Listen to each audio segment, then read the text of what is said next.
Pagi itu, kantor masih sepi ketika seorang karyawan baru bernama Alfred datang dengan senyum yang terlalu manis untuk orang yang baru 2 hari bekerja. Ia menyalami semua orang, bahkan sampai ke ruangan para OBE. "Pagi, Pak. Kerja keras terus ya," katanya sambil menepuk bahu OB tua bernama Galang. Para OBE hanya saling pandang. Mereka sudah lama bekerja dan tahu bagaimana membedakan orang yang tulus dan orang yang penuh topeng. Galang berbisik pada rekannya, "Ini anak manisnya kebangetan. Hati-hati, Fei.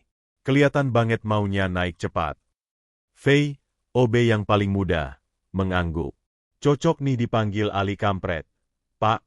Manis depan, tapi geli lihatnya. Dari hari ke hari, Alfred makin menunjukkan dirinya sebagai ahli cari muka. Ia selalu datang paling awal, bukan untuk bekerja, tapi untuk mencatat siapa saja yang terlambat. Ia membawa kopi untuk atasan, memuji presentasi bahkan sebelum melihat isinya, dan setiap ada masalah sepele, ia dramatisir seolah ia pahlawan yang sudah menyelamatkan perusahaan. Semua ini membuatnya cepat naik jabatan, sementara rekan-rekan kerja mulai merasa tidak nyaman. Anehnya, ia justru semakin sering mondar-mandir ke ruangan OBE, pura-pura membantu mengangkat galon atau merapikan kursi, lalu bergegas melaporkannya ke manajer. "Saya tadi ikut bantu mereka, Pak. Biar kerjaan makin cepat," katanya dengan nada bangga. Padahal OBE sudah bekerja sejak subuh. Para OB hanya bisa menahan tawa masam, menyadari bahwa Alfred benar-benar sedang memainkan peran manisnya. Sejak saat itu, panggilan Ali Kampret makin melekat. Bukan karena benci, tapi karena para OBE punya insting. Orang seperti Alfred tidak pernah berhenti sampai tujuannya tercapai. Dan mereka benar. Ambisi Alfred ternyata jauh lebih besar daripada yang terlihat. Ia mulai mengincar posisi penting dan perlahan menyingkirkan siapa saja yang ia anggap menghalangi. Ia memfitnah rekan kerja, menyusun cerita palsu, dan memutarbalikkan fakta dengan wajah yang tetap tersenyum santun. Beberapa pegawai mulai bertanya-tanya bagaimana karirnya bisa melesat begitu cepat, tapi tak ada yang berani mengusik. Hanya para OBE yang diam-diam memperhatikan setiap gerak-geriknya. Suatu malam ketika hampir semua pegawai pulang, Galang, Fei, dan Pak Idi sedang mengecek kebersihan lantai 3. Saat itulah mereka mendengar suara Alfred di salah satu ruangan kosong. "Tenang saja, data laporan sudah aku ubah. Direkturnya pasti disalahkan. Minggu depan semua rencana lancar," katanya lewat telepon sambil tertawa kecil. OB saling menatap, menahan napas. "Nah, itu dia kampretnya keluar," bisik Pak Idi. Mereka sadar bahwa anak muda itu bukan hanya ambisius, tapi juga berbahaya. Namun sebagai OBE, mereka tidak punya keberanian atau kekuasaan untuk melawannya. Mereka hanya menyimpan rahasia itu sambil terus memperhatikan. 2 bulan berlalu, perubahan besar terjadi. Direktur lama tiba-tiba dicopot karena dianggap gagal mengelola laporan keuangan. Dewan perusahaan mencari pengganti, dan secara mengejutkan, nama Alfred muncul paling atas. Banyak yang ragu, tapi Alfred selalu punya cara untuk membuat dirinya tampak paling bersinar. Ketika rapat akbar diadakan, seluruh karyawan berkumpul. Dan pengumuman itu pun keluar. Alfred resmi menjadi CEO baru. Ruangan bergemuruh. Ada yang terkejut, ada yang bingung, ada yang hanya diam. Para OB berdiri di sudut, menatap satu sama lain dengan tatapan muram. Mereka tahu jabatan itu tidak diraih dengan bersih. Sejak Alfred menjadi CEO, sifat aslinya muncul perlahan. Ia mulai sombong, bicara tinggi, bahkan tidak lagi memberi salam pada OB yang dulu ia kunjungi setiap pagi untuk cari muka. Ia juga semakin paranoid, terutama setelah mendengar desas-desus bahwa ada seseorang yang mengetahui rahasianya. Ketika mendapatkan laporan bahwa para OBE pernah mendengarnya bicara soal manipulasi, ketakutannya berubah menjadi tindakan kejam. Ia mengadakan rapat darurat dan mengumumkan pengurangan biaya operasional. Untuk efisiensi, OB senior tidak lagi dibutuhkan. "Mulai hari ini, kalian diberhentikan," ujarnya tanpa menatap wajah mereka. Galang hanya menghela napas. Begitulah, kampret kalau takut ketahuan, pasti disingkirkan. Pak Idi menepuk bahu Fei yang menunduk. "Sudah, Nak. Kita keluar dengan kepala tegak. Yang kotor bukan kita." Mereka semua pergi dari kantor itu dengan hati perih, tetapi tetap menjaga harga diri. Tanpa mereka sadari, nasib Alfred sudah mulai berputar. Auditor menemukan kejanggalan dalam laporan keuangan, rekan-rekan kerja yang dulu ia singkirkan mulai bersuara, bahkan sebuah rekaman percakapan yang sempat disimpan salah satu OBE juga muncul ke permukaan. Karir yang dibangun dari kebohongan mulai retak. Hingga suatu malam hujan deras, Alfred mengemudi pulang dengan amarah yang menguasai kepala. Telepon berdering tanpa henti. Auditor menuntut penjelasan. Dewan mulai curiga. Ia membanting kemudi, berteriak sendirian di dalam mobil, merasa seluruh dunia melawannya. Aku yang paling bekerja keras. Kalian semua cuma iri, katanya sambil melajukan mobil di jalan licin. Di sebuah tikungan tajam, bannya kehilangan grip. Mobil berputar, menabrak pembatas, terbalik beberapa kali, lalu hening. Keesokan harinya seluruh kantor gempar. Para OB yang pernah ia pecat datang ke depan gedung, berdiri diam, bukan untuk merayakan, melainkan untuk mendoakan. Galang berbisik, setinggi apapun burung terbang, kalau sayapnya kotor, angin sendiri yang menjatuhkannya. Pak Idi mengusap wajah. Selamat jalan, Ali Kampret. Semoga kau sempat menyesal. Tanpa dendam, tanpa kebencian, mereka memaafkan. Karena mereka tahu, karma sudah bekerja tanpa harus mereka gerakan sedikitpun. Setelah kepergian Alfred, suasana kantor berubah seperti kehilangan sesuatu. Bukan kehilangan sosok yang baik, tetapi kehilangan bayangan gelap yang selama ini menekan banyak orang. Namun bagi para OBE yang sudah dipecat, hidup tetap harus berjalan. Galang kini bekerja sebagai petugas kebersihan di sebuah gedung apartemen. Pak Idi menjadi penjaga malam, sementara Fei mencoba membuka jasa cuci motor kecil-kecilan di depan rumahnya. Meski sederhana, mereka merasa lebih tenang tanpa harus melihat wajah manis penuh topeng yang selalu membuat hari terasa berat. Namun takdir ternyata belum selesai mempertemukan mereka dengan masa lalu. Suatu hari, seorang pria berjas rapi mendatangi area parkir tempat Fei bekerja. Ia memperkenalkan diri sebagai anggota Dewan Komisaris dari perusahaan lama. Fei terkejut, mengira kedatangannya akan membawa masalah baru. Ternyata pria itu datang membawa kabar lain. Kami menemukan laporan dan rekaman yang menunjukkan manipulasi besar yang dilakukan Alfred. Termasuk perlakuan tidak adil terhadap OBE, katanya. Kami ingin meminta maaf secara resmi. Fei yang muda terdiam, tak menyangka bahwa suara kecil mereka dulu, yang tak pernah didengar, kini justru menjadi bukti untuk membersihkan nama orang-orang yang tak pernah didengar. Beberapa hari kemudian, Dewan memanggil kembali para OBE yang dulu diberhentikan. Mereka diberikan penghargaan sederhana sebagai bentuk permintaan maaf. Namun yang paling mengejutkan adalah tawaran kerja kembali dengan posisi lebih baik. Galang menggeleng. Saya sudah tua. Biar anak muda saja yang ambil. Saya cukup bekerja tenang sekarang. Pak Idi tersenyum. Saya juga sudah nyaman jadi penjaga malam. Tapi terima kasih. Fei, yang masih sangat muda, diterima kembali. Namun kali ini bukan sebagai OBE, melainkan sebagai staf operasional. Kerja yang benar, nak, kata Galang. Jangan pernah tiru si kampret itu. Fei mengangguk penuh haru. Sejak kembali bekerja, Fei mulai melihat bagaimana suasana kantor jauh lebih sehat tanpa Alfred. Dewan menunjuk seorang CEO baru bernama Bagas, seorang pria sederhana yang benar-benar peduli pada karyawan dari level atas sampai bawah. Di bawah kepemimpinan Bagas, setiap departemen diberi ruang untuk bersuara, termasuk OBE. Banyak kebijakan lama yang diganti. Ruang OBE diperbesar, fasilitas kerja diperbaiki, dan mereka dilibatkan dalam rapat keselamatan kerja. OBE itu tulang punggung perusahaan, bukan sekadar pelengkap, kata Bagas dalam rapat pertamanya. Perubahan ini membuat para OBE merasa dihargai seperti manusia yang sebenarnya. Namun, di balik semua kebaikan itu, Fei belum sepenuhnya bisa melupakan bayangan Alfred. Malam hari ketika ruangan sudah sepi, ia kadang teringat bagaimana Alfred dulu tersenyum licik di sudut ruangan, lalu mengucapkan kata-kata manis yang membuat siapapun salah menilai. Fei selalu bertanya dalam hati, bagaimana seseorang bisa memanjat begitu tinggi hanya dengan topeng dan kebohongan? Hingga suatu hari, di ruang arsip lama, Fei menemukan sebuah map berisi berkas laporan manipulatif yang belum sempat diserahkan ke auditor. Di dalamnya ada catatan tangan Alfred sendiri, lengkap dengan rencana-rencana gelap yang belum terungkap. Fei terdiam lama. Ia sadar bahwa meski orangnya sudah tiada, jejak dari keserakahan Alfred masih ada. Ia membawa map itu ke CEO Bagas.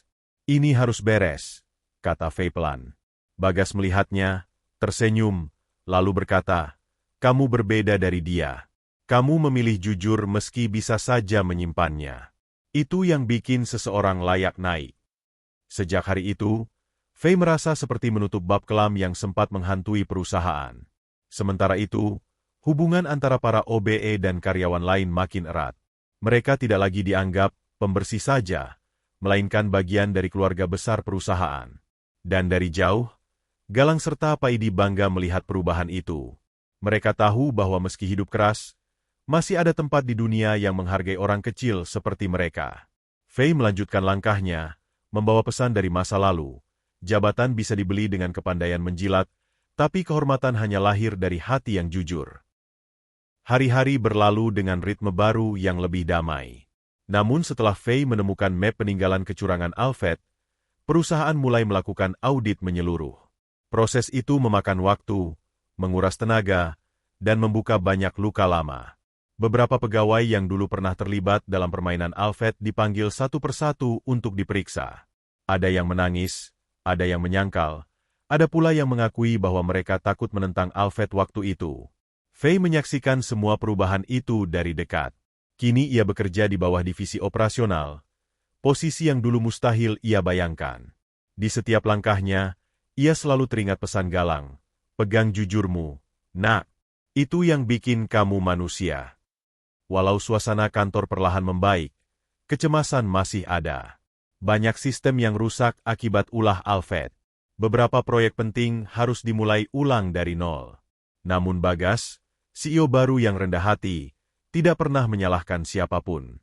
Ia bahkan kerap turun sendiri ke lantai bawah, duduk di pantry bersama karyawan, termasuk OBE. "Selama ini kita kehilangan rasa saling percaya. Sekarang kita bangun lagi dari awal," katanya. Fei yang mendengar itu merasa ada harapan besar bagi masa depan perusahaan. Namun ia juga sadar bahwa tidak semua orang menyukai perubahan. Pada suatu sore, saat jam pulang hampir tiba, Fei melihat pria asing berkeliaran di area belakang gedung. Pria itu tampak gelisah dan berusaha menghindari kamera CCTV.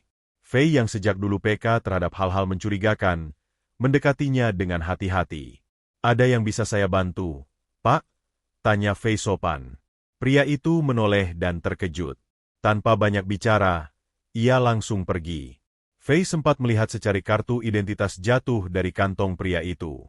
Ketika ia memungutnya, Fei tersentak. Kartu itu milik seseorang dari perusahaan saingan yang dulu pernah bersaing sengit dengan Alfred. Perasaan tak enak memenuhi dada Fei. Ia segera membawa kartu itu ke Bagas. Bagas terdiam lama setelah melihatnya. "Sepertinya masalah Alfred belum sepenuhnya selesai," katanya. Bagas kemudian mengumpulkan beberapa kepala divisi untuk pembahasan rahasia. Dari situ barulah diketahui bahwa ada kemungkinan perusahaan saingan mencoba menggali celah dari kekacauan internal yang ditinggalkan Alfred. Mereka mencoba memanfaatkan bukti-bukti manipulasi lama untuk membuat perusahaan jatuh lebih dalam. Fei merasa dadanya menghangat, bukan karena takut, tapi karena marah. Seakan-akan kejahatan Alfred masih menyengsarakan banyak orang meski jasadnya sudah lama dikubur. Bagas menghela napas panjang. Kalau saja dia dulu tidak bermain kotor, kita tak perlu mengalami semua ini. Fei menatap map peninggalan Alfred yang kini tergeletak di meja. Di dalamnya, selain laporan manipulasi, ada juga catatan-catatan pribadi penuh kesombongan. Bagaimana ia ingin menjatuhkan semua yang menghalangi, bagaimana ia ingin membuktikan bahwa ia bisa mendominasi perusahaan hanya dengan kecerdikan licik. Fei menutup map itu dengan rasa miris. Orang seperti dia tidak pernah menang pada akhirnya. "Pak, dunia tahu caranya membalas," katanya pelan. Bagas menepuk bahunya. "Terima kasih sudah membantu membersihkan jejaknya." Audit perusahaan saingan akhirnya terbongkar. Mereka diam-diam mengirim orang untuk memata-matai kondisi internal dan mencoba menggali skandal lama dengan harapan bisa menghancurkan reputasi perusahaan Bagas. Namun berkat ketelitian Fei, upaya itu berhasil digagalkan. Dewan Komisaris memuji Fei atas kewaspadaannya. "Dulu kamu OBE, ya? Tanya salah satu dewan dengan takjub. Fei tersenyum kecil. Iya, Pak. Tapi pekerjaan itu yang ngajarin saya banyak hal. Jawaban itu membuat semua orang mengangguk dengan hormat. Perlahan, suasana kantor sepenuhnya pulih. Banyak sistem diperbaiki, komunikasi antar departemen dibuka lebih luas, dan setiap karyawan, bahkan OBE, punya ruang untuk menyampaikan keluhan. Fei kini dipercaya menjadi kepala tim kecil yang bertugas mengawasi alur operasional harian. Di bawah kepemimpinannya, ia memastikan para OBE mendapatkan fasilitas kerja yang layak. Jangan sampai ada lagi orang seperti Alfred yang memandang rendah kalian, katanya pada tim OBE suatu pagi. Para OBE tersenyum bangga. Sementara itu, jauh di luar sana, Galang dan Paidi mendengar perkembangan tentang Fei. Mereka bangga karena anak muda itu berhasil naik bukan dengan menjilat, tapi dengan kerja jujur yang tak memalukan. Lihat tuh, kata Paidi sambil tersenyum, yang naik karena hati, bukan karena topeng. Galang mengangguk pelan. Beda sama Ali Kampret. Dia naik karena licik. Jadinya jatuh pun paling keras. Fei yang mendengar pesan itu dari telepon merasa matanya panas. Ia tahu perjuangannya belum selesai. Ada banyak hal yang harus ia perbaiki, bukan hanya sistem, tapi luka-luka yang pernah ditinggalkan Alfred. Namun ia siap, karena ia percaya satu hal, kehormatan lahir dari kejujuran, bukan kelicikan. ChatGPT dapat membuat kesalahan. Periksa info penting. Lihat preferensi Chokie. Beberapa bulan setelah situasi kantor benar-benar stabil, Fei mulai merasa kehidupannya jauh lebih terarah. Namun perubahan besar tidak berhenti di situ. Suatu pagi, Bagas memanggil Fei ke ruangannya. Wajah CEO itu serius namun bukan dengan nada mencurigakan. Fei, aku ingin kamu ikut dalam proyek restrukturisasi besar. Kita ingin membangun sistem baru untuk memastikan kasus seperti Alfred tidak pernah terulang. Fei terkejut sekaligus bangga. Tapi saya masih baru, Pak. Bagas tersenyum. Justru karena kamu baru dan bersih. Kamu ngerti apa rasanya ada di bawah, dan kamu ngerti pentingnya kejujuran. Fei menggigit bibir menahan haru. Ia teringat masa-masa sebagai OBE, di mana ia mengangkat galon dan membersihkan toilet tanpa pernah dibayangkan akan duduk di ruang rapat besar. Pertemuan pertama tim restrukturisasi berlangsung penuh ketegangan. Banyak kepala divisi senior harus melepaskan ego dan membuka diri pada pemikiran baru.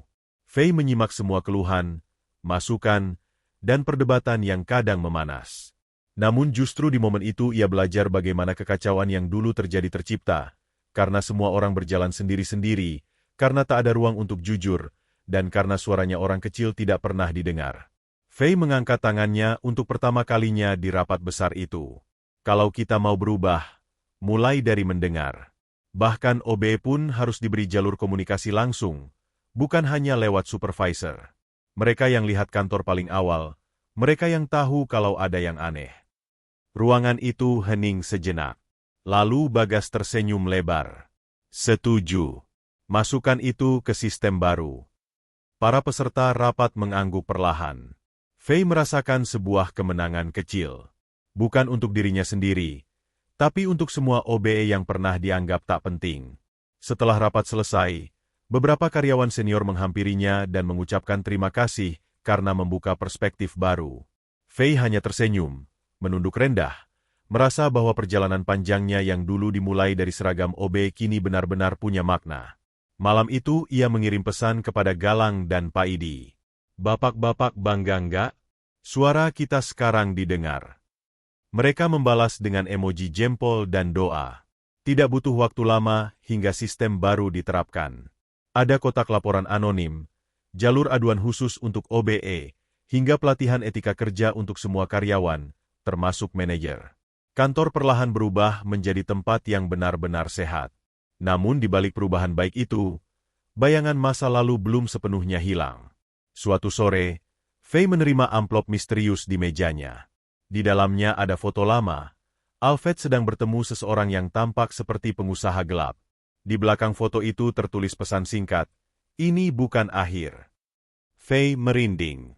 Ia tahu ada pihak-pihak yang masih memanfaatkan warisan kotor Alfred demi kepentingan mereka sendiri. Fei segera melapor ke Bagas. CEO itu mengerutkan kening dan mengumpulkan tim keamanan internal. Mereka mulai menyelidiki kemungkinan adanya pihak luar yang masih mencoba menekan perusahaan.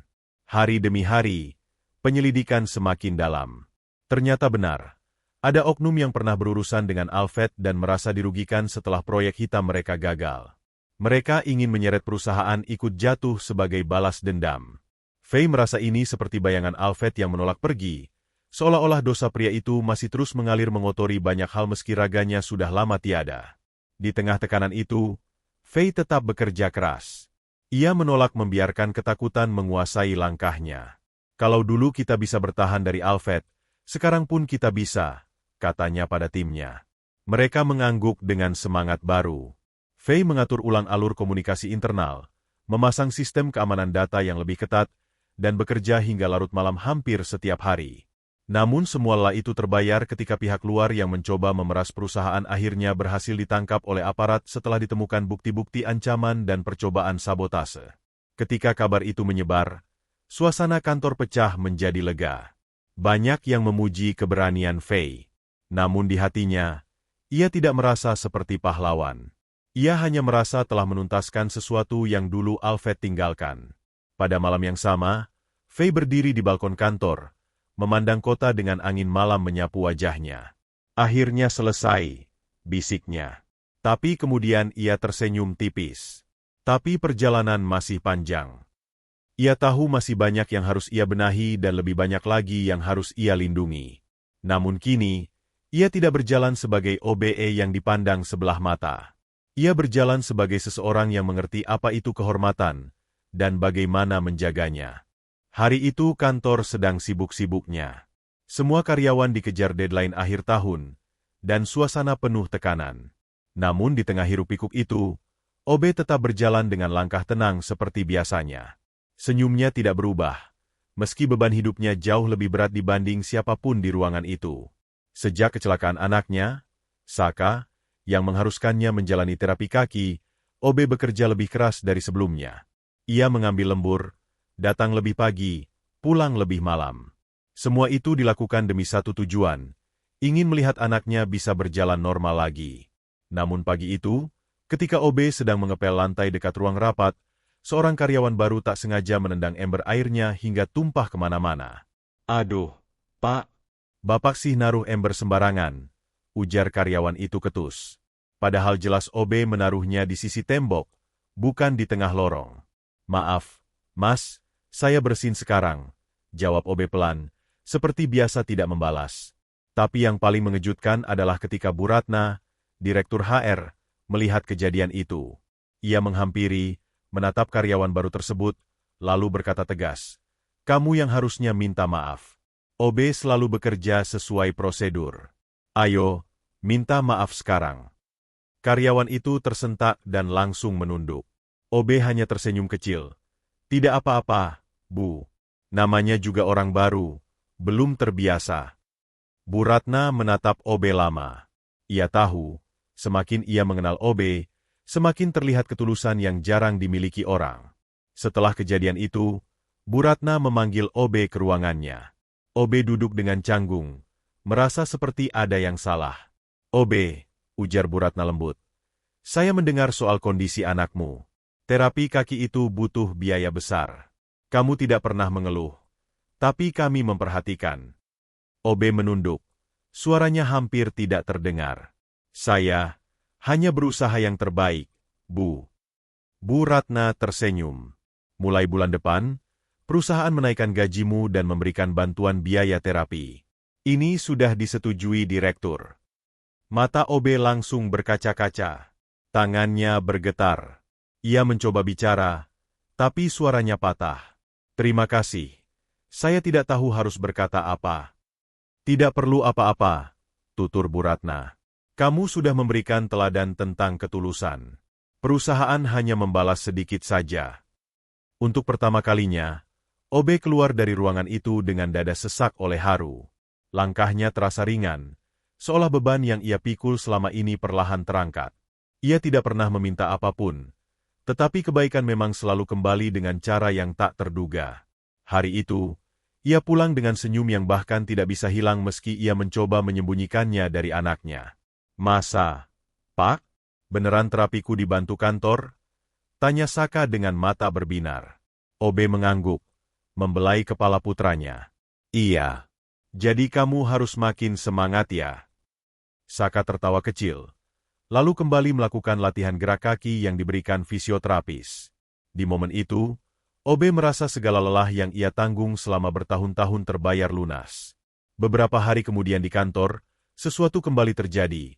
Sesuatu yang membuat Obe menyadari bahwa hidup bisa berubah hanya karena kebaikan kecil yang kita lakukan. Saat Obe sedang mengangkat tumpukan kardus bekas dari gudang, tiba-tiba seorang laki-laki paruh baya memanggilnya. Obe. Obe menoleh. Ia tidak mengenali pria itu. Saya Bayu, anak yang dulu kamu tolong waktu kecelakaan motor di depan pasar. Obe terbelalak. Ia ingat peristiwa itu. Bertahun-tahun lalu ia menggendong seorang remaja yang terjatuh hingga kakinya luka parah, lalu membawanya ke klinik pakai uang pribadi. Setelah itu, ia tidak pernah bertemu lagi. Mas Bayu? Astaga, kamu sekarang kerja di sini? Iya. Saya baru diterima minggu lalu. Waktu orientasi, saya dengar nama Obe disebut sebagai petugas kebersihan teladan. Saya langsung cari. Saya nggak pernah lupa kebaikan Bapak. Obe tersenyum malu. Ah, itu dulu cuma hal kecil. Tidak kecil, Pak. Karena Bapak, kaki saya bisa diselamatkan. Bayu lalu meraih sesuatu dari tasnya, sebuah amplop. Ini, sedikit bantuan dari saya. Untuk biaya terapi anak Bapak. Tolong diterima. Obe langsung menggeleng cepat. Tidak, tidak perlu. Saya bekerja di sini. Sudah dapat bantuan dari kantor. Mas simpan saja. Tolong, Pak, suara Bayu bergetar.